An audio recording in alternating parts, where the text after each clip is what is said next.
What's up, guys? This is D Brown with Track Headz. I'd like to welcome you to Track Headz TV. So, here is the topic of conversation for today. This season, we have seen two 400-meter runners do the unthinkable, right? They set history. We have Fred Kerley, who's originally a 400-meter sprinter, right? Has the definitely the top 10 fastest 400-meter dash time all time. I think it's 43.7, right? He has moved down to the 100 and has become the world champion in the 100-meter dash. Amazing, amazing, amazing, right? We also have someone by the name of Shericka Jackson, who was a bronze medalist in the 400-meter dash in the world championship. And she has since also not necessarily became world champion in the 100. She became world champion in the 200, running a phenomenal time that no one has seen alive, right? Second only to Flojo, I believe. And she has become the silver medalist in the world championship 100-meter dash, running 10.7. Simply amazing, right? And everyone has been asking, everyone has been brainstorming. There's been all these think pieces about, man, how come all these 400-meter runners are doing so well, right? How are they able to scale down? You look at the likes of even Michael Norman, right? Being able to be, to run 43.45 as his PR, but he also can run a 9.8. Right? People want to also think about the advantages of being able to run the 400, of being able to run the 100 while in 400-meter shape, right? I think this goes back. A lot of the old school coaches know this, right? A lot of the old school coaches know this, but a lot of the new coaches don't, right? And one of the things I've come to understand about the 400 and how it can benefit the 100 is that when you're a sprinter, you're a sprinter, okay? I'm going to say that again. When you're a sprinter, you're a sprinter. Okay, the 400-meter dash is nothing but sprinters gaining the endurance to last the entirety of a 400-meter dash, right? Sure, they develop other aspects of the 400 in terms of like the endurance piece of it, right? The lactic conditioning needed to be able to turn it over even more past 250 meters. But they're sprinters first. If there's no way that Fred Kerley is no way that Fred Kerley can run a 43.7 without being in close to 10.1 to 10 flat shape, period, right? If you look at the amount of speed that he has to have in order to be able to take out that first 200 in 20.8, right? 20.5, even 21. It requires a lot of speed. So we want to just take away the notion that these guys are not sprinters to begin with, right? Even the likes of Wade Van Niekerk. Wade Van Niekerk is a 9.94. I believe he's a 19.8, and of course he is the world record holder in the 400-meter dash.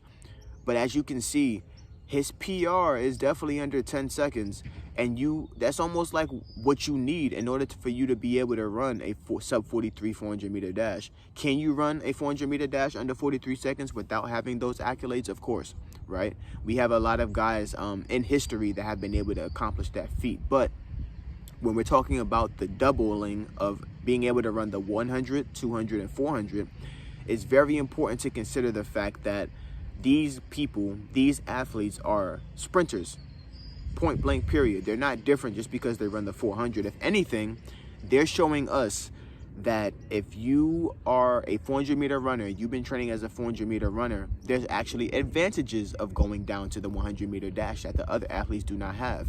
For example, the ability to handle rounds. How many times have you seen the likes of Usain Bolt, Tyson Gay, even Johan Blake? At the beginning of their season, they open up in a 400-meter dash, right? That's not coincidence, right?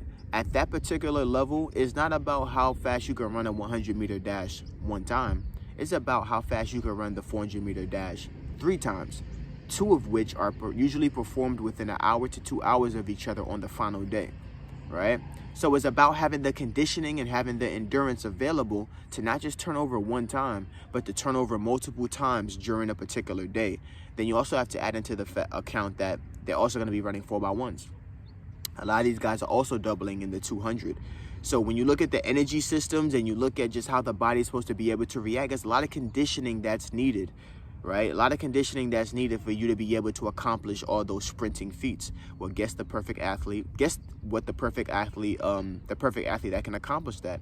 The 400-meter runner, right? The 400-meter runner is conditioned enough in their lactic system to be able to handle the 100, the 200 round, the semifinals for the 100, the 200 semifinals. They're able to handle all that, including the 4x1, including the 4x4, right? If you look at Allison Felix at her peak, she was able to run the 4x4, 4x1, 100, and 200, right? That was no coincidence, right? When she was in her best 100-meter shape, she was able to split 47, right? When she was in her best 200 shape, she was in her best 100 shape, which means that she was also in her best 4x4 shape. If you look at the year in which she split 47, which is one of the fastest of all time for women, she was in the best 200-meter shape of her life. She was also in the best 100-meter shape of her life, right? And if it wasn't signified by time, it was probably signified by the people that she beat that year, all right?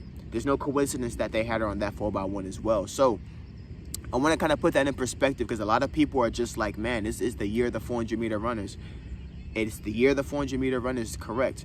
But 400-meter runners have been doing this for quite some time. A lot of your favorite 100 and 200-meter runners are actually 400-meter runners in disguise. If you look at the way Noah Lyles, the way in which he runs kind of like Michael Johnson did when he was in supreme shape for his 400 and 200, right? Very fast cadence. Does not slow down his turnover. Is able to run all the way through the line, no fatigue. That doesn't happen when you're just fast in the 100, okay? That happens when you also have the strength of the 300 and 400. So when you also look at some of the other athletes, I forgot her name, but she ran for the University of Kentucky this year. The girl who ran the 200, her name escapes me, so pardon me. But if you look at the way she turns over, she's been on some of the best 4x4s for Kentucky this year, or last year, right? Broke the collegiate record in the indoor 200, right? Made it all the way to the World Championships this year, right? How many races were under her legs? That does not happen unless you have 400-meter conditioning. And I guarantee in her program, she doesn't just sprint all day. She definitely does those 350s. I have no doubt that he probably threw some 450s in there, some split 450s or something like that. So my point is that when you look at Fred Curley, when you look at Shericka Jackson, you look at Noah Lyles, when you look at some of these athletes who are perceived as being just sprinters, just 100, 200-meter sprinters, I want you to consider the fact that maybe they're also great because they also run the 400. Their ability to hold their turnover for longer periods of time, their ability to survive the rounds for longer periods of time, and their ability to also not get injured as much. They all had relatively healthy seasons. Fred Curley, besides his quad injury his quad cramp that he got in the World Championships, he was relatively healthy all year, right? When you run 9.7, I mean, multiple times, I can understand why your quad would be hurting. Shericka Jackson, healthy the majority of the year, even more so than her counterparts, Elaine Thompson-Herah, and also the Pocket Rocket, okay? So all these are important factors to kind of understand and comprehend as we try to understand why these 400-meter runners are doing so well in the 100. It's not just because they're freaks in nature, which they are. It's also because they had that 400-meter base and conditioning under them, and they're able to bring that to the 100 and survive the rounds. Okay, so definitely something very important things to consider. I want to thank you guys for watching. This is D Brown with Track Headz. Peace.